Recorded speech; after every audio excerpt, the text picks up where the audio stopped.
స్థలములకు ఆహ్వానించి సువార్తికుల సహవాస కూడికలో కొంత సమయం దేవుని వాక్యాన్ని అందించడానికి అవకాశం ఇచ్చినటువంటి ప్రియులు నా సహోదరులు అబ్రహాము లింకన్ గారికి, అలాగే నాకంటే ముందుగా దేవుని వాక్యాన్ని అందించినటువంటి సహోదరులు సత్యానంద గారికి, అలాగే మరొక సహోదరులు విడుదల గారికి, అలాగే చక్కని గీతాలాపన చేసినటువంటి జయరాజు గారికి, అంత మాత్రమే కాకుండా మరి క్రీస్తునందు నా సహోదరుడు నా తమ్ముడు అచ్చోడు, అలాగే ఇక్కడ ఉన్న మీ అందరికీ ముందుగా నా పక్షంగా, అలాగే నా కుటుంబ పక్షంగా, గుంటూరు రామరెడ్డి తోట మద్రావతి కాలంలో ఉన్న స్థానిక క్రీస్తు సంఘాల పక్షంగా నా యొక్క వందనాలు ప్రతి ఒక్కరికి కూడా తెలియజేసుకుంటున్నాను. మరి ఈరోజు సువార్తికుల సహవాసకు నాలాంటి వాళ్ళకి చాలా ప్రాణశక్తి. ఎందుకంటే అన్ని తెలిసిన వాళ్ళకి ఏదైనా అందరూ మాత్రం తెలిసిన మీతో మాట్లాడాలి సార్. నేను చెప్పే భాగాలన్నీ మీకు తెలుసు. నేను చెప్పేటువంటి భాగాలన్నీ కూడా మీరు అనేక సందర్భాలలో మీకు స్థానిక సంఘాలలో, అలాగే మరి మీరు చేసే సువార్త పరిచర్య సంబంధమైన ఆయా సంగతులలో మీరు బోధించారు. అయితే ఈరోజు మరి ప్రత్యేకంగా సువార్తికులమైన మనం, నేను మీతో కాదు చెప్తున్నది, మొదట నాకు చెప్పుకొని ఆ విషయాలు మీకు తెలియజేస్తాను. కనుక మరి సువార్తికులంగా సువార్త ప్రకటించేటువంటి ఆ యొక్క మరి సందర్భాలలో ఎటువంటి మరి లైనట్ లాంగ్వేజ్ కలిగి మనం ఉండాలి. ఎందుకు ఎటువంటి లైనట్ లాంగ్వేజ్ కలిగి మనం ఉండాలి? ఈరోజు చాలా విచారకరమైన విషయాలు. పేరు క్రీస్తు సంఘాలే తప్ప చాలామంది 50% అబౌవ్ మరి మనసుకు సంబంధమైన ఆ క్రమాలను జరిగించేటువంటి వారే. చప్పట్లు కొట్టే క్రీస్తు సంఘాలు ఉన్నాయి, అది నేను చెప్పే క్రీస్తు సంఘాలు ఉన్నాయి, స్వస్థతలు చేసే క్రీస్తు సంఘాలు ఉన్నాయి, పండగలు చేసే క్రీస్తు సంఘాలు ఉన్నాయి. ఇంకా అలాగా అనేక రకాలుగా చెప్పుకుంటూ పోతే వాళ్ళు మనం లేకుండా ఉండాలి అని చెప్పని మనకు మనం అనుకుంటే అది చాలా సంతోషం. ఇక్కడ ఉన్న వాళ్ళ మీద కూడా ఎవరైనా అదే పెద్ద ఇబ్బందికరం కాదుగా అని ఇప్పటికే మీ స్థానిక సంఘాలలో అటువంటి ఆ యొక్క స్థితిని కలిగినటువంటి వారుగా ఉన్నట్లయితే దయచేసి వారి వైఖరిని మార్చుకోవాల్సిన అవసరం. ఎందుకనగా మనం క్రీస్తు సంఘంలో నమ్మకంగా దేవుడి పని చేయాలని మనం అనుకుంటాం. ఎందుకు ఈ మాట నా మాటగా అయితే మీరు తీసుకుని రావడం లేదు. కానీ అపోస్తులైనటువంటి పౌలు తిమోతికి రాసినటువంటి మొదటి పత్రిక 4వ అధ్యాయం 6వ వచనం నుండి కొన్ని మాటలు మరి నేను చదవాలని ఆశపడుతున్నాను.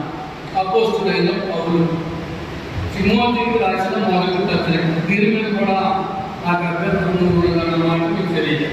ఏంటంటే మత్స్యాలు వాళ్ళు ఏం మాట్లాడినా మనకు అభ్యంతరం ఉంది.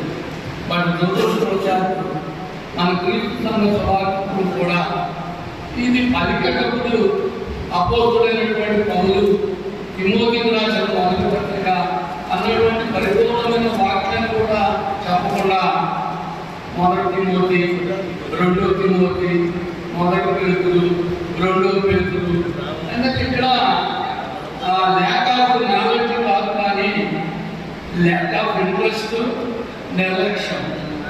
ఖచ్చితంగా మరి మనం అనేక మందిని విమర్శ చేస్తూ ఉంటాం. మా శాఖలు వాళ్ళకి ఏదైతే చెప్తాం మనం వాటికి తెలియదు.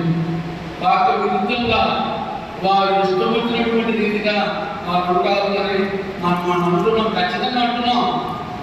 ఎందుకంటే మీరు ఏ ప్రసంగం చెప్పినా మాకు శాఖలకు సంబంధించిన వారికి ఏదో ఒక చౌకాన్ని కానీ ఏదో మాట కానీ అనకుండా బాధ చేసేటువంటి క్రీస్తుగా బాధకులు కానీ సువార్తకులు కానీ ఒక్కళ్ళంటే ఒక్కళ్ళు కూడా మనకు కనపడదు. నా అనుభవంలో నేను చెప్తున్నాను. కాబట్టి వారిని విమర్శించేటప్పుడు వారు మనల్ని విమర్శించడానికి అవకాశం లేనటువంటి విధంగా తగు రీతి జాగ్రత్తలు ఖచ్చితంగా మనం తీసుకోవాలని నా పూర్వ సహోదరులైన మీ అందరికీ కూడా నేను మనకి ఇప్పుడు అపోస్తులైన పౌలు తిమోతికి రాసిన మొదటి పత్రిక 4వ అధ్యాయం 6వ వచనం నుండి కొన్ని మాటలు నేను చదువుతున్నా. ఈ సంగతులను సహోదరులకు వివరించిన ఎడల నీవు అనుసరించుతూ వచ్చిన విశ్వాస సుబోధ సంబంధమైన వాక్యము చేత పెంపార్చు క్రీస్తు యేసుకు మంచి పరిచారకుడమై ఉండు. అపవిత్రములైన ముసలమ్మ ముచ్చటలను విసర్జించి దైవభక్తి విషయంలో నీకు నీవే సాధకము చేసుకును. శరీర సంబంధమైన సాధకము కొంచెం మట్టుగా ప్రయోజనకరము కానీ దైవభక్తి ఇప్పటి జీవము విషయంలోను రాబో జీవము విషయంలోను వాగ్దానంతో కూడినదైనందున అదన్ని విషయంలో ప్రయోజనకరము. ఈ వాక్యము నమ్మదగినది, పూర్ణ అంగీకారమునకు యోగ్యమునైనది, మనుషులందరికీ రక్షకుడు, మరి విశేషముగా విశ్వాసులకు రక్షకుడైన జీవము గల దేవుని యందు మనం నిరీక్షించుచున్నాము కనుక ఇందు నిమిత్తము ప్రయాసంతో చాలా ప్రత్యేకమైన మాటగా నేను ఎంచుకున్నానండి. మాట ఏంటంటే ప్రయాసంతో పాటుపడుతున్నాము కనుక ఇక్కడ మరి పౌలు గారు ఈ తిమోతికి రాసిన ఈ మొదటి పత్రికలో ఆయన తిమోతికి తెలియజేస్తున్న ఈ మాటలన్నీ ఈరోజు నాకు నేను మీకు మీరు మనకు మనం అన్వయించుకొని ఆలోచన చేయాలని నేను మీకు తెలియజేస్తున్నాను. కనుక ఇక్కడ మొదట 7వ వచనాన్ని కనుక మనం చూడగలిగితే 6వ వచనాన్ని నీవు అనుసరించుతూ వచ్చిన విశ్వాస సుబోధ సంబంధమైన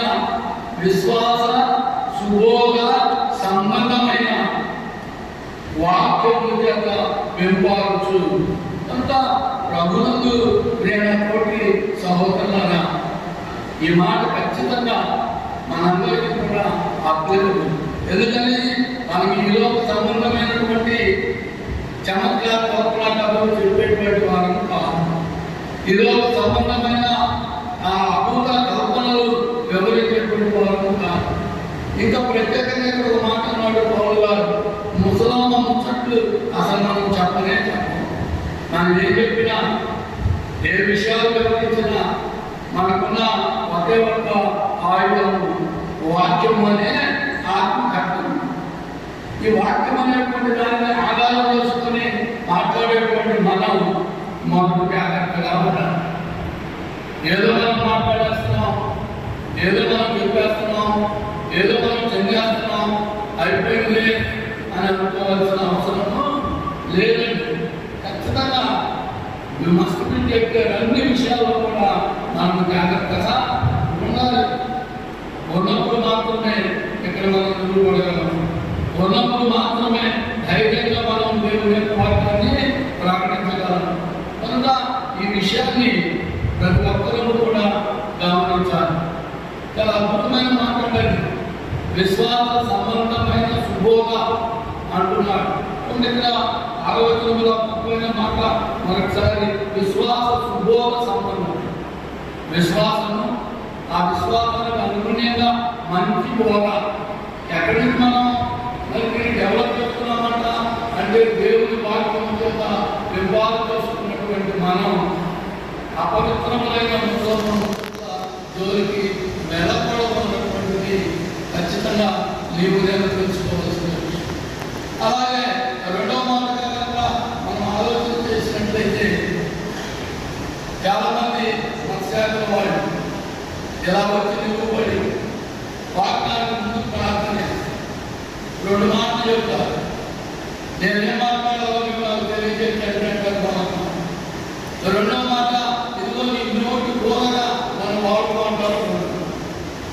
అంటే అక్కడ ఏముండదు, వాళ్ళ దగ్గర ప్రిపరేషన్ ఉండదు, సర్దుబాటు ఉండదు. దేవుని యొక్క వాక్యాన్ని ఎప్పుడు ప్రకటించినా, ఏ చర్య చేసినా 40-50 ఏళ్ళు ఆ యొక్క సీనియారిటీ మనకున్న మనము వాక్యము ప్రకటించడానికి సిద్ధపడేటువంటి ప్రతి సమయంలో కూడా we must be prepared ourselves అనే మాట ఎన్నడూ మర్చిపోం. సిద్ధపడాలి. ఖచ్చితంగా ఏం చెప్పాలనుకుంటున్నాం? అలా మరి మన స్థానిక సంఘానికి వచ్చేటువంటి లీడర్లకు ఏం బోధించాలనుకుంటున్నావో మొదటి ఎవరు ఉండాలంటే స్పష్టత మాట్లాడేటువంటి మనకు ఉండాలి. ఏదో ఒకటి జవాబుగా మాట్లాడేసి ఏది పడుతుంది చెప్పేసి ఇది దేవుని వాక్యం అని అర్థానికి వీలేదు. అందుకే అపోస్తులైనటువంటి పౌలు ఇదే తిమోతికి రాసినటువంటి 2వ పత్రికలో మరి చాలా స్పష్టంగా తెలియజేస్తున్నా ఆ మాట నేను వేరు తీసుకుని రావాలని ఆశపడుతున్నాను. చూడండి, అపోస్తులైనటువంటి పౌలు తిమోతికి రాసినటువంటి 2వ పత్రిక 3వ అధ్యాయం 12 నుంచి కొన్ని మాటలు నేను మీరుగా 2వ మాటగా చదవాలని ఆశపడుతూ ఉన్నా. క్రీస్తు యేసునందు సద్భక్తితో బ్రతుకును ఉద్దేశించిన వారందరూ హింసను పొందుదురు. అయితే దుర్జనులను, వంచకులను, ఇతరులను మోసపరుచుతూ తామును మోసపోవద్దు, అంతకంతకు చెడిపోవద్దు. క్రీస్తు యేసునందు ఉంచవలసిన విశ్వాసము ద్వారా రక్షణాత్మకమైన జ్ఞానము కలిగినకు శక్తిగా పరిశుద్ధ లేఖనములు బాల్యం నుండి వెలుగుదవు కనుక నీవు నేర్చుకొని రూఢి అని తెలుసుకున్నవి ఎవరిలాగా నేర్చుకుంటువో ఆ సంగతి తెలుసుకుని వాటి ఎందు నిలకడగా ఉండును. దైవజనులు సంగతులై ప్రతి సత్కార్యములకు పూర్ణముగా సిద్ధపడి ఉన్నట్లు దైవావేశము వలన కలిగిన ప్రతి లేఖనము ఉపదేశించుకును, ఖండించుకును, తప్పుకును, నీతి యందు శిక్షించుకును ప్రయోజనకరమైనది. ఒక్కొక్క మాట ఎన్నోసార్లు మనం గమనించుకుంటాం. మన స్థానిక సంఘాలలో ఈ చదువుకునేటువంటి ఈ వాక్యాన్ని ఇక్కడ మనం ఉద్దేశించుకునే మాటలు ఉన్నాయి.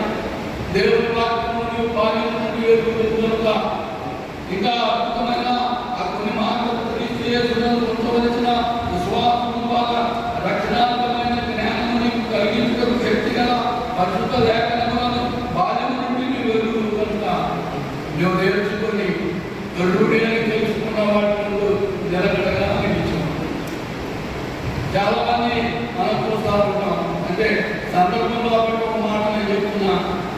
1995 జనవరి 25 గుంటూరు రామరెడ్డి కోటలో క్రీస్తు సంఘాన్ని ఆ స్థానిక సంఘాన్ని అక్కడ ప్రారంభం చేసినప్పుడు 140 మంది నా స్థానిక సంఘ సభ్యులుగా ఉండేవారు. వాళ్ళ స్థానిక సంఘ సభ్యులు అనడానికి వీలేదు.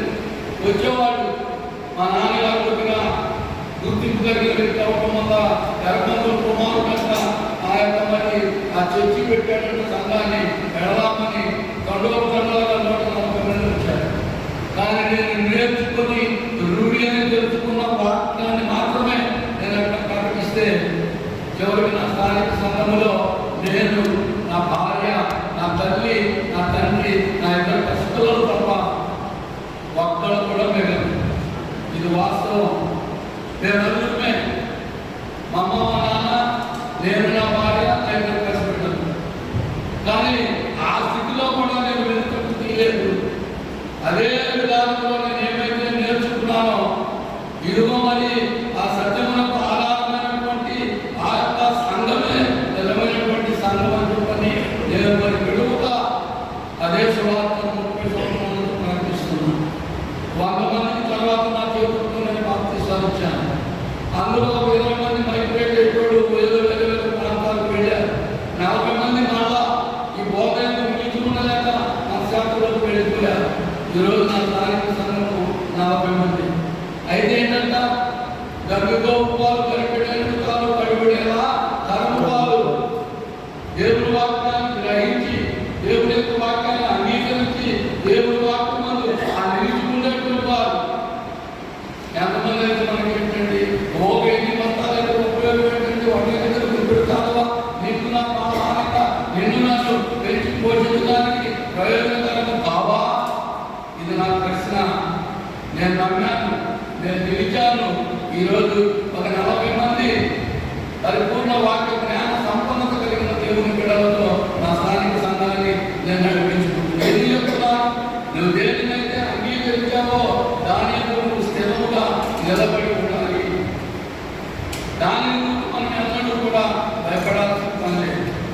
ఏం కావాలంటే మనకు ఏమి మనము మనతో పాటు తీసుకొని వెళ్ళగలిగేటువంటి స్థితి ఈ లోకంలో మనం వెళ్తామా? ఏదో మరి మహాభక్తులుగా కూర్చుని ఏమంటున్న మాట మనం ఎన్నిసార్లు చెప్పుకుంటాం? తల్లి గర్భం నుండి నేను దిగంబరిగా ఈ లోకానికి వచ్చాను, దిగంబరిగానే ఈ లోకానికి చూపెట్టి పెడుతున్నాను, యెహోవా ఇచ్చాను, యెహోవా తీసుకొని పోయాను, యెహోవా నామమునకు స్తుతి కలుగునుగా. అద్భుతమైన మాట, అద్భుతమైన వాక్య భాగం, భావోద్వేగానికి గురి చేసేటువంటి ఒక గొప్పైనటువంటి సంగతి. అది అన్నటువంటి విషయాన్ని ఎవరు పెట్టుకోవాలి? మొదట నిలువబడి దేవుడు వాక్కును అందించే నీవు నేను మొదట ఆ విషయాన్ని గ్రహించాలి. చాలా విచారకరమైన విషయాలనే మన గురువాడి గురించి వేరు క్రీస్తు సంఘమే, క్రీస్తానికి సంఘములే, కానీ మరి అనేకమైన అపభ్రష్ట కార్యక్రమాలు ఏవైతే పేరు చెప్పను ఆ గురువులే మరి నాకంటే సీనియర్ మోస్ట్ సంఘ సువార్తికుడు చర్చ్ బిల్డింగ్ శంకుస్థాపన చేస్తున్నాడు. పొద్దున్నే 8 గంటలకు రమ్మన్నాడు. వెళ్ళా, పునాది తీసి నవధాన్యాలు వేసి వీటికి ఆ కమలపాకు పెట్టి పసుపు కుంకాలు పెట్టి దాన్ని ఆ గోతులో పెట్టి వాళ్ళ అమ్మగారితో ప్రార్థన చేయించే పరిస్థితి. వాళ్ళ అమ్మగారు కళ్ళు మూసి ప్రార్థన చేసి కళ్ళు వేసేలోపు నేను వెళ్ళిపోయాను. స్కూల్లో ఉన్నాను. స్కూల్ ఎందుకని దేవుని వాక్య విరుద్ధమైనటువంటి సంగతుల ఎదుట నీవు నేను నిలిచి ఉండాల్సిన పని లేదు. కనుక ప్రభునందు ప్రియా దేవుని అటువంటి పని వలన ఆలోచించండి. మొట్టమొదటి మాట, విశ్వాస సుబోధ సంబంధమైన బోధలో మనం నిలిచి ఉండాలి. రెండవ మాట, మనం దేవుని పనిని జరిగించేటువంటి క్రమంలో సన్నద్ధులు మరి సిద్ధపడి ప్రతి సత్కార్యం పూర్ణముగా ఇదిగో మనం జరిగించగలిగే శక్తివంతంగా మనం ఉండాలి. ఎందుకనగా అనేక సంవత్సరాలుగా దేవుని యొక్క వాక్యాన్ని ఆత్మఘట్టాన్ని చదువుకుని ఈ లోకంలో ఉన్న అపవాది సంబంధమైనటువంటి అనేక వ్యక్తులను ఎదుర్కొంటూ ధైర్యంగా ముందుకు వెళుతున్నటువంటి ఆ దేవుని యొక్క బిడ్డలంగా మనం ఉన్నాము. అది మొదలు నమ్మాలి, మనకు తెలియాలి ఆ విషయం. ఆ ఆత్మ సంతృప్తి మనకు ఉండాలి. నేను ఏమైతే మాట్లాడుతున్నాను, నేను ఏమైతే తెలుస్తున్నానో, నేను ఏమైతే చదువుతున్నానో ఆ దేవుని వాక్యం అనుగుణమైన క్రమాన్ని నేను విడవడం లేదు అన్నటువంటి ఆ సెల్ఫ్, ఆ కాన్ఫిడెన్స్, ఆ సెల్ఫ్ రెస్పెక్ట్ అనేది మనమందరం కూడా కలిగిన వారిగా ఉండాలి. మూడవ మాటగా మత్తయి సువార్త 15వ అధ్యాయం 6-9 వచనాలు మరి జాగ్రత్తగా మరి మనం ఆలోచన చేయాలి. ఎవరితో మనం వివాదాలు వెళ్ళకూడదు, ఎవరితో కూడా మనం వెళ్ళిపోయినటువంటి ఆ యొక్క ఇబ్బందికర పరిస్థితులు మనకు అవసరం లేదు. మరి ఎలా ఉండాలి? మనం ఉన్నంతలోనే నమ్మకంగా ఉండాలి. మత్తయి సువార్త 15వ అధ్యాయం 6-9 వచనాలు మనందరికీ తెలిసినవే. దాన్ని అంశంలో భాగంగా, పాఠంలో భాగంగా రాయబడిన విషయాలు కనుక చదవాలని నాకు చెప్తూ ఉన్నాను. మత్తయి సువార్త 15వ అధ్యాయం 7-6-9 వచనాలు చదువుతున్నాం. మీరు మీ పారంపర్య ఆచారము నిమిత్తమై దేవుని వాక్యమును నిరంతరము చేస్తున్నారు. వేషధారులారా, ఈ ప్రజల కథోవరులను వెనకబడుతున్నారు. వారి హృదయము నాకు దూరముగా ఉన్నది. మనుషులు కల్పించిన పద్ధతులు దైవోపదేశములను బోధించుచు వారు నన్ను వ్యక్తముగా ఆరాధిస్తున్నారు అని యెషయా గురించి ప్రవచించిన మాట సరే అని వారు ఏంటంట? మనుషులు కల్పించిన పద్ధతులను దైవోపదేశములని. ఎవరి గురించి నేను మాట్లాడుతున్నా? లోకంలో ఉన్న మనం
రాబడిన దేవుని వాడుకునే ఆత్మ ఖడ్గం చేత మనలో ఉన్న ప్రాథమికమైన లోటుపాట్లు లేకుండా చూసుకోబడుతున్నా జనాలు చేపెట్టి మీరందరూ సరైన వారు అని అనుకుంటారు తేలికని పని.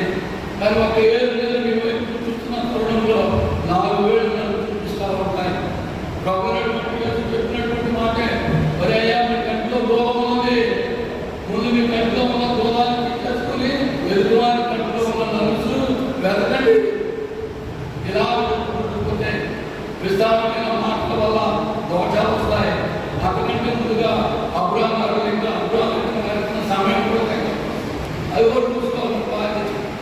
ఎందుకంటే అన్ని విషయాల్లో కూడా జాగ్రత్తగా ఉండాలి. ఈ జాగ్రత్త అనేది మనకు లేనప్పుడు దేవుని జరిగించడానికి మనకున్న ఆరాధన మనం కోల్పోతాం. కాబట్టి ఇక్కడ యేసు ప్రభు చెప్పినటువంటి మాట మనుషులు కల్పించిన పద్ధతులు ఒకగా ఉన్నాయండి. ప్రార్థన అయిపోయినాక ఏదో సువార్తని భార్య స్వస్థావరంగా వచ్చిన వాళ్ళందరూ ముందు సహకారం పెట్టాలి. ఈ అంశాలు జోలు పెట్టి ప్రార్థన చేస్తారు. ప్రార్థన చేయడం తప్పు నేను అంటలా, దాని చుట్టూ తప్పు. అక్కడ స్వస్థావరంగా నేర్చుకోవాలా తనకు తెలియక స్వస్థత గురించి నమ్మిన వాడు నమ్మిన వారికి జీవితపడును, నమ్మిన వారికి మాత్రం శుద్ధిక్రియలు జరుగును, పాములు ఎత్తుకుంటారు, మరణకరమైన కార్యాలను హాని చెడు నుంచి ప్రార్థన చేస్తే స్వస్థతను ఇది పట్టుకుంటారు.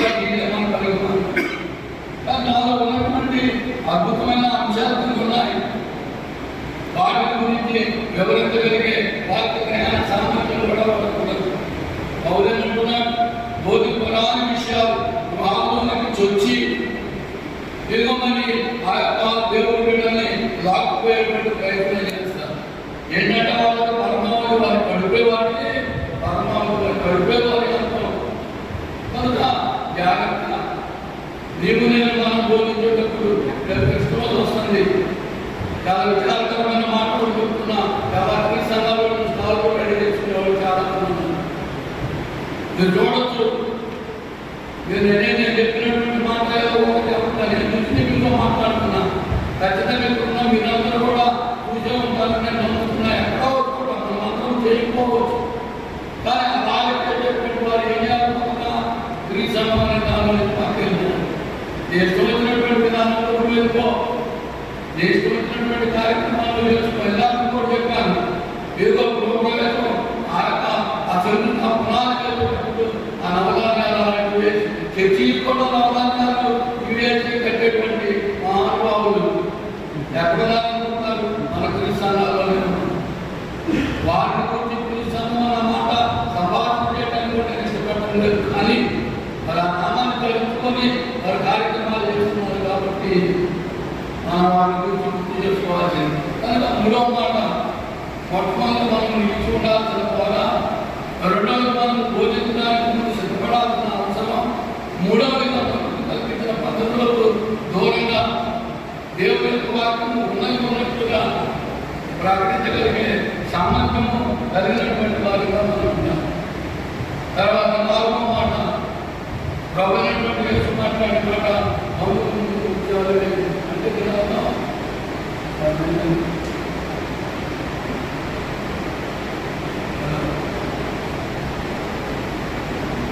అంటే ఉన్నటువంటి విమానాలను మనం గమనించగలిగింది.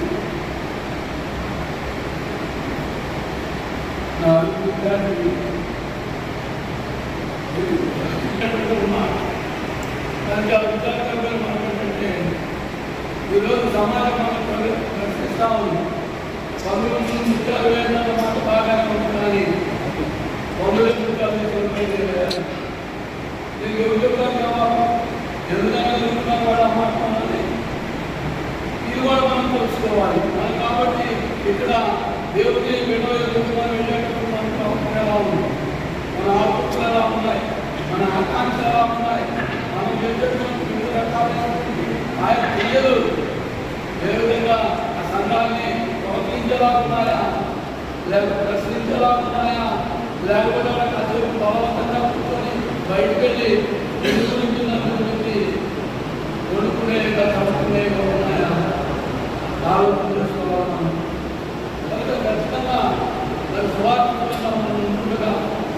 దేవుని పని చేయడానికి ఇదిగో మరి మనకు సిద్ధపడి మనం పట్ల వృత్తి సంఘంలోగా యేసుప్రభువును నమ్ముకోము. దేవుని దర్శనాలు ఉన్నాయి, ఈ ప్రవచనాలు ఉన్నాయి, ఈ స్వస్థానాలు ఉన్నాయి. ఇవన్నీ కూడా ఎవరు మనల్ని ప్రలోభానికి గురి చేయాల. నేను నమ్ముతున్నా, నేను ఖచ్చితంగా మరి నేను నమ్ముతున్నా, మనం నమ్మా. ఏం నమ్మామని మనం దయచేసి ఒకసారి చెప్పండి, ఏం నమ్మా? మనం దేవుని వాక్యాన్ని నమ్మాం. అవునంటారా కాదంటారా? దేవుని యొక్క వాక్యం అనుకునేగానే ఆ జ్ఞాన సంపదలకు మనం వచ్చి ఈ దేవుని వాక్యం అనే ఆత్మకర్తాన్ని మనం ధరించామండి. మీకు తెలుసుకోలేదు, మన దగ్గర పెద్దగా వందలాది మంది జనాలు పోవచ్చు, కానీ ఒక కొద్ది మందిమైన వందలాది మంది మనం చూసి భయపడిపోతాం. కారణం ఏంటి? మన దగ్గర ఉన్న వాక్యమే, మనకున్న బలం దేవుని వాక్యమే. అందుకే ధైర్యంగా మనం చూస్తాం.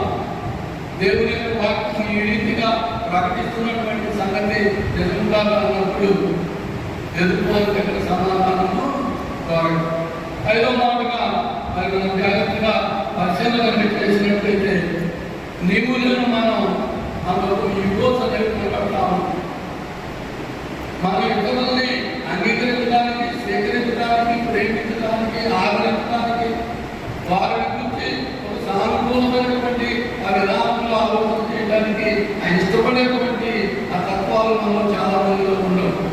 దాన్ని ఇగ్నోరెన్స్, లేదా దాని అహంకారం, లేకపోతే నా అనుకోడు లేదనేటువంటి ఆ భావన స్వార్థికులుగా, బోధకులంగా అటువంటి ఆ స్థితి మనలో ఉండకూడదు. అపోస్తులైనటువంటి పౌలు రోమీయులకు రాసినటువంటి పత్రిక 12వ అధ్యాయం 1వ వచనం నుండి కొన్ని మాటలు మనం చదువుతున్నాం. అపోస్తులైన పౌలు రోమీయులకు రాసినటువంటి పత్రిక 12వ అధ్యాయం 1వ వచనం నుండి నేను చదువుతున్నాను. కాబట్టి సహోదరులారా, పరిశుద్ధమును దేవునికి అనుకూలమైన సజీవ యాగముగా ఈ శరీరములను ఆయనకు సమర్పించుకున్నదని దేవుని వాత్సల్యమును బట్టి మిమ్మల్ని బతిమాలుకొనుచున్నాను. ఇచ్చి సేవ మీకు యుక్తమైనది. మీరు ఈ లోక మర్యాదను అనుసరింపక ఉత్తమమును, అనుకూలమును, సంపూర్ణమైన దేవుని చిత్తమైన పరీక్షించి తెలుసుకున్నట్లు మీ మనసు మారి మొత్తం వల్ల ప్రభావం పొందుడి.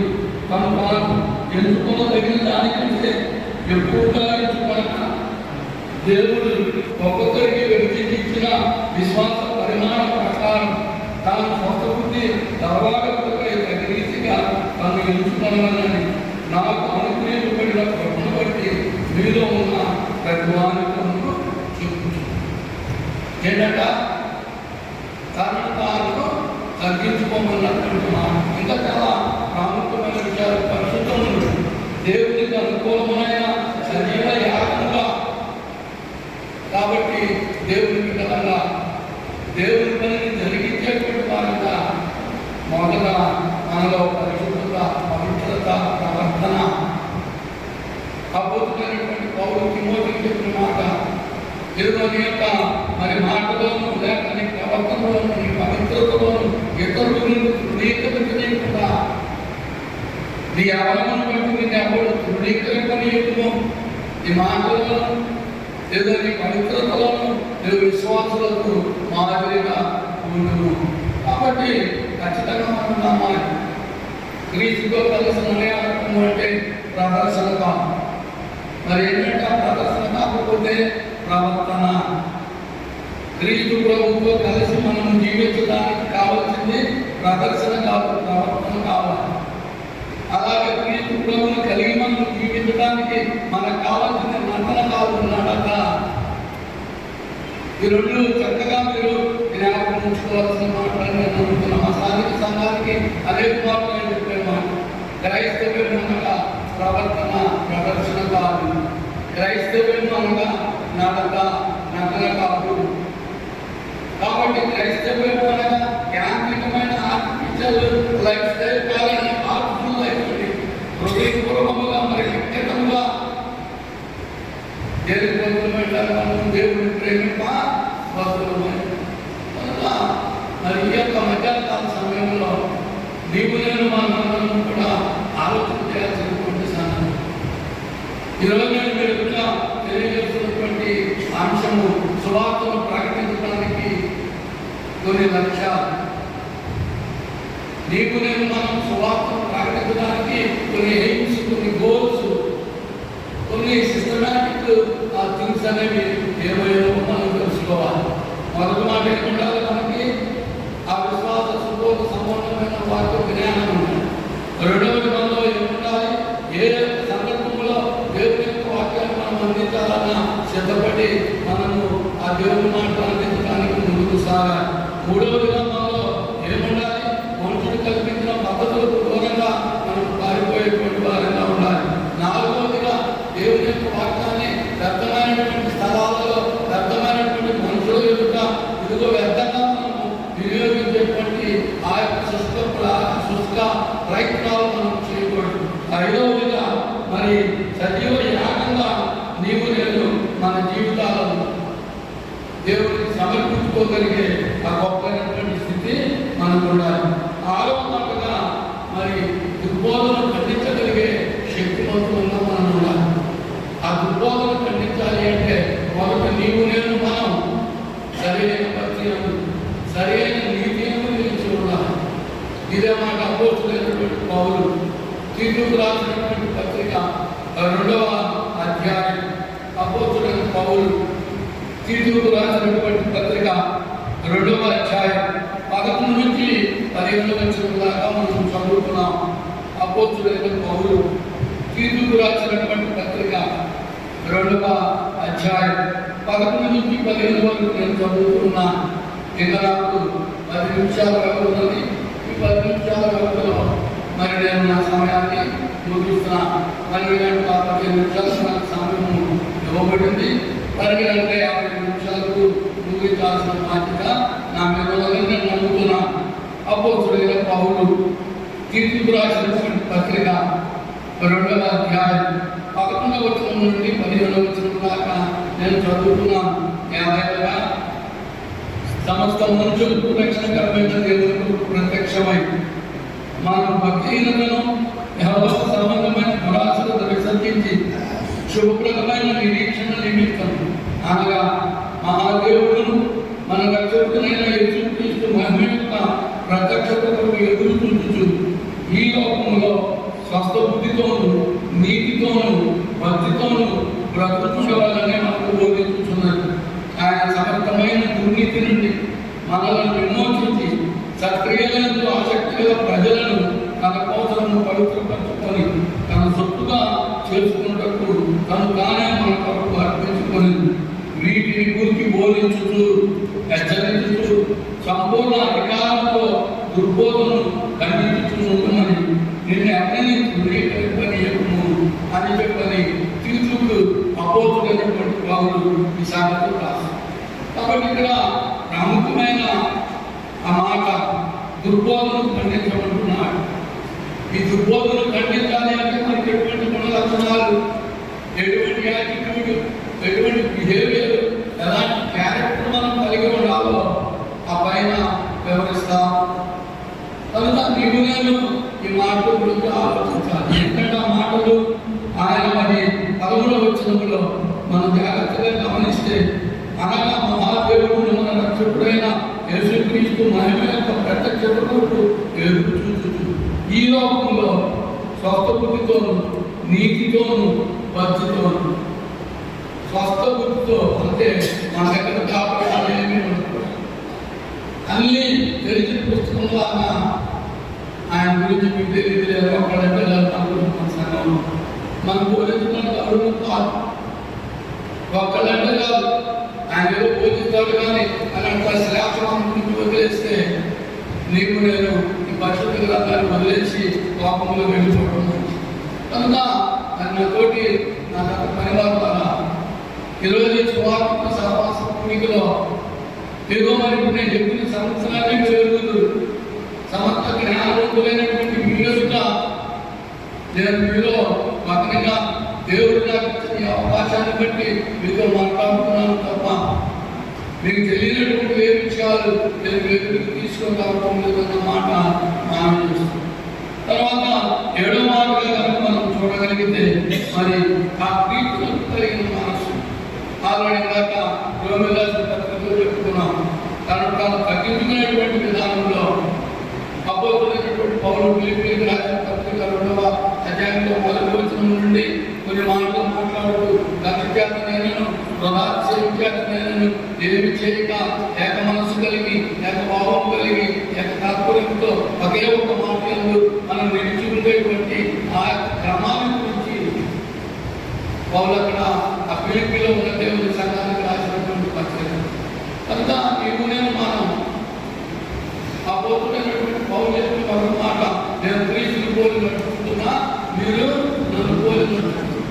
అదే అపోస్తులైనటువంటి పౌలు అంటున్నాడు, క్రీస్తులకు కలిగిన ఈ మనసు మీరు కలిగి ఉండండి. కనుక ప్రభునందు ప్రియ దేవుని సంఘం త్యాగం, దేవుని యొక్క వాక్యము దేవుని నన్ను చక్కగా మరి హెచ్చరిస్తుందని నేను అనగాన్ని తెలియజేస్తాను. కనుక మరి ఈ సమయంలో నాకు ఒకటి ఈ సమయంలో సువార్థికునిగా ప్రకటించడానికి కొన్ని లక్ష్యాలు ఉండాలి. ఇది నేను మీరు చెప్పాలనుకున్న విషయం.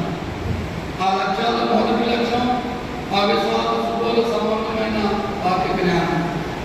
ఆ లక్షణాల్లో రెండవ లక్షణం సిద్ధపడి దేవుని వాక్యాన్ని ప్రకటించడానికి మనం ముందుకు రావాలి.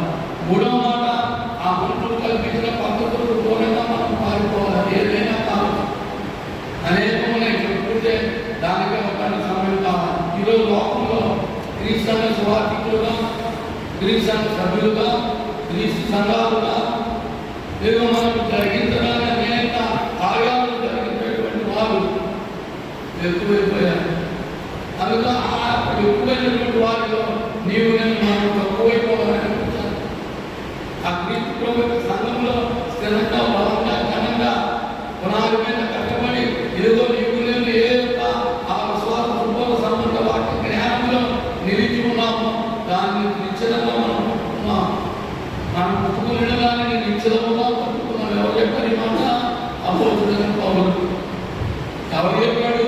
ఆ హెబ్రీయులకు రాసినటువంటి పత్రికలో మనం పుట్టుకున్న దానిని, ఎందుకంటే మనం నమ్ముకున్నటువంటి మన రక్షకుడు నమ్మకం వాడుతుంది.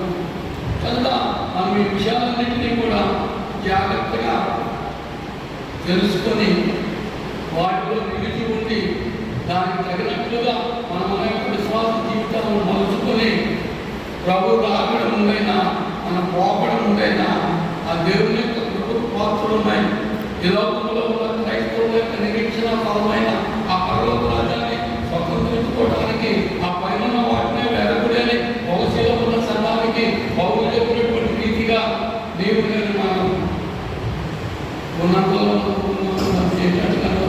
ఇబ్బంది జీవకేటటువంటి మంచి విషయం. కనుక చివరి మాట, నీవు నేను గ్రహించాల్సిన మాట, ఒక క్రమాన్ని మనం పెట్టుకోవాలి. ఒక స్థిరమైన పునాది మీద మనం నిలిచి ఉండాలి. ఆ నిలిచిన పునాది మీద వ్యసనవాదంగా ఎన్నో సంగతులు జరుగుతున్నాయి. వీటన్నిటికీ ఏదో నిర్ణయాలను ప్రభావాలకు గురి చేయడానికి క్రీస్తులో అనుకున్న ఆ సర్వత్వం నుంచి ఏదో మనల్ని పక్కదారి పట్టించడానికి అపవాది ఏం చేస్తామనుకున్నాక గర్జించు సింహములే గర్జించు తిరుగుతాం. జాగ్రత్త. ఆ జాగ్రత్త ఎప్పుడైతే మనం తలవారంగా ఉంటామో దేనికి మనం భయపడాలి. చివరి మాట, పేతురు రాసినటువంటి మొదటి పత్రిక, పేతురు రాసిన మొదటి పత్రిక 5వ అధ్యాయం 1 నుంచి 11 వచ్చిన పేతురు రాసిన చదివేసి నేను ఆ ముగింపు మాటగా చదివి చేస్తాను.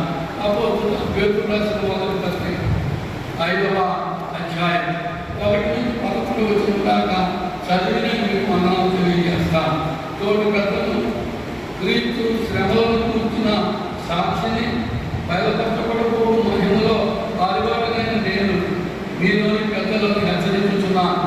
బదులు చేత కాక దేవుని చిత్త ప్రకారం ఇష్టపూర్వకంగా పురాపేక్షతోను కాక సిద్ధ మనసుతోను మీ మధ్యనున్న దేవుని మందను పైచారణ చేయొచ్చు దానిని కాదు. మీకు అప్పగింపబడిన వారిపైన ప్రభులన్నట్టు ఉండక మందకు మానవులుగా ఉండండి. ప్రధాన కాపరి ప్రత్యక్షమైనప్పుడు మీరు వాడవారి మహిమ కిరీటము పొందుదురు.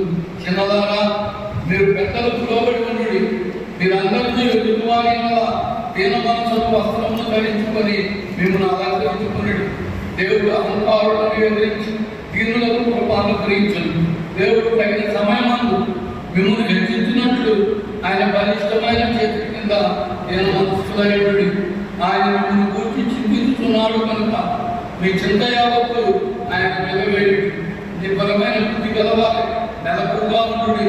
మీ విరోధి అయిన అపవాది గర్జించు సింహములే ఎవరిని విముగునాన్ని గర్జించు తిరుగుతున్నాడు. లోకమందున్న మీ సహోదరులను ఈ విధమైన శ్రమలే నెరవేరుతున్నవని ఎదిగి విశ్వాసముందు స్థిరులై వారిని ఎదురించు. తన నిత్యమైనకు క్రీస్తునందుకు పిలిచిన సర్వకృపానికి దేవుడు కొంచెము కాలం మీరు శ్రమపడినట్టు మాట తానే మిమ్మల్ని కూతురుగా చేసి స్థిరపరిచి బలపరుచును. యుగములకు ప్రభావము ఆయన కలుగునుగాక. ఆమె ఎవరి వరకు శ్రద్ధగా ఇలా మాటలు విన్నటువంటి మీ అందరికీ, అలాగే మరి ఈ అవకాశం ఇచ్చినటువంటి సహోదరులు అప్పుడు ప్రత్యేకమైన మనల్ని తెలియజేస్తూ ఈ చెప్పబడ్డ వాక్యం చేత మొదటిగా నన్ను హెచ్చరించుకుంటూ మీ అందరికీ కూడా ఈ సంగతులు